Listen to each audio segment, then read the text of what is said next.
Blaine Parks. The adventures of our next award recipient would probably wear most of us out. Probably all of us, really. Blaine Parks has served in the United States Air Force, sailed across the Atlantic Ocean, and traveled the continental United States on the back of a Harley Davidson. Before embarking on his adventures, Blaine attended Wesleyan University, where he received a Bachelor's of Science in Business Management, and later he enjoyed a very successful career with Cisco Incorporated.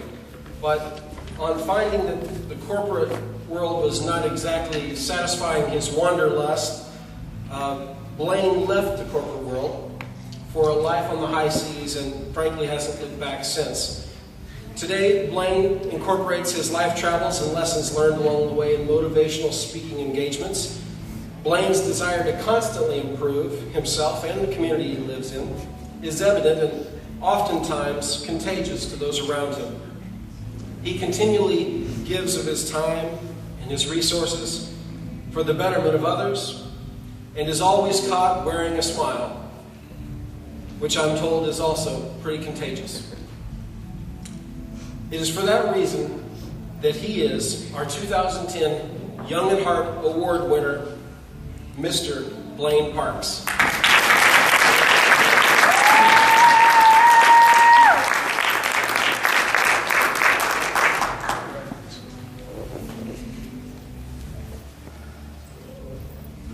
Wow.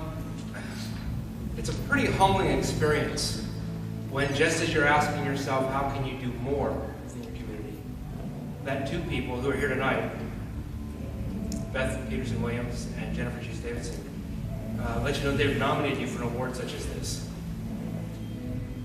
You have to know that for the last year and a half, I've been on the other side of this equation of need. Found myself in a place where I needed much more often than I had the resources to provide help to those in need. It's even more humbling when you start to think about the people that are offering me this award tonight. Touch thousands of lives locally, tens or hundreds of thousands of lives nationally, as Jaycees with their philanthropic efforts around the country and around the world. And you say you can measure somebody by the people they keep company with. For just a second, I want to let you know who I keep company with because they're here tonight. Beth Peterson-Williams, who nominated me for this award, co-nomination, she runs an organization she spent 7 years sacrificing, and her children watched her give up almost everything to start an organization called Passport 72. They buy unique furniture from impoverished areas around the world to lift up those markets. They sell that furniture in the United States at a higher profit level, and those proceeds are put back into the charities right here at home. It's a cycle of hope that many of us would wish that we could build. She does. Jennifer Jaycees, she also nominated me for one of the most active Jaycees in all of Charleston, one of the most charitable hearts I know. She's here with me. Janet Charbonneau, one of my best friends, she's one of the ladies, she went with me 48 states, 218 days, on the back of a Harley Davidson with a sidecar attached with golden retriever in her sidecar. I had a matching rig, Harley Davidson sidecar, golden retriever. We went for 218 days raising money and awareness, speaking in schools all over the country about people with disabilities that could benefit from the use of a service animal. What you may not know about this woman, because you haven't met her yet, is she had never put her leg over a motorcycle in her life. And she said, of course I'll go. With me is my guest tonight from Charlotte, Maggie Deller, Michael Catlow. They run organizations with names like My Dream is Possible, Time for a Cause. And they are my co-partners and visionaries in an organization that we think is going to be a global resource to the world called The Positive World. These are the people that I surround myself with. No wonder I run so fast when I try to help others. So I'm very honored to be here tonight, but I'm also a little embarrassed.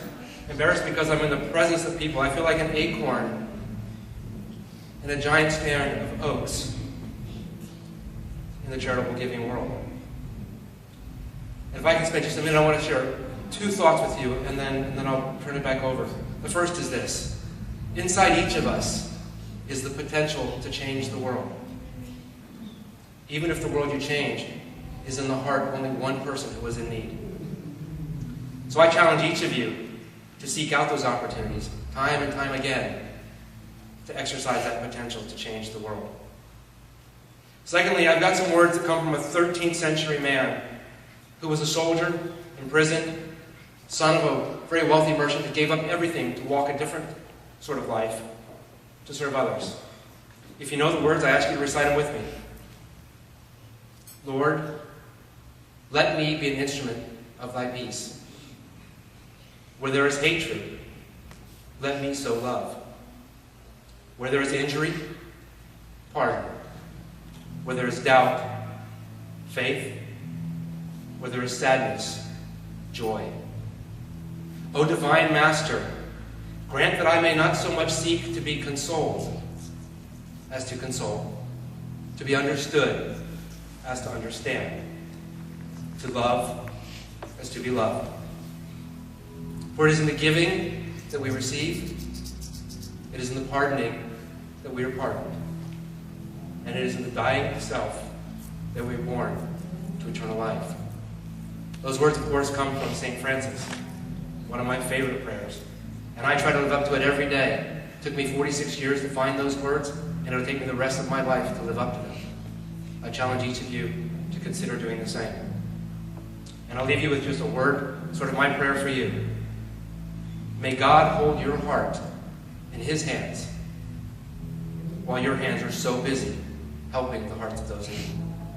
Thank you. I'm truly honored.